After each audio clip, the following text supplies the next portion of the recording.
studies show 75% of all businesses lose money with their online marketing and advertising efforts, and that's because there's no buying criteria. So if you have no standards, you automatically go to your default mode, which is price, who's cheapest, and that's who they go with. This is bound to cause you a headache in the long run, and you end up losing money. Studies also show at any given time, 3% of the population are buying.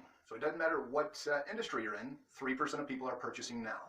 Those 3% are what drive all commerce transactions. And it's safe to assume those 3% are going to be being hammered by the average advertiser and marketer.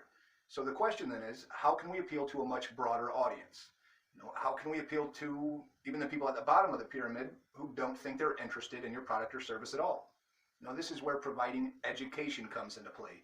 And it works in all industries, whether you're a doctor, dentist, lawyer.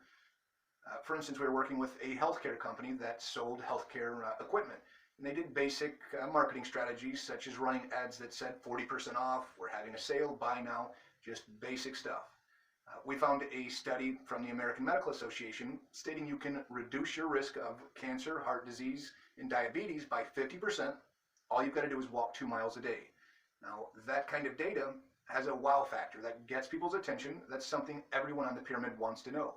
Not just the 3% that are buying, but it appeals to everyone.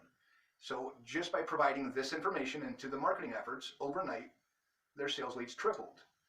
And again, there's market data for every industry that has this kind of wow factor that gets people's attention and makes you appear as though you're the expert authority in your industry or your niche.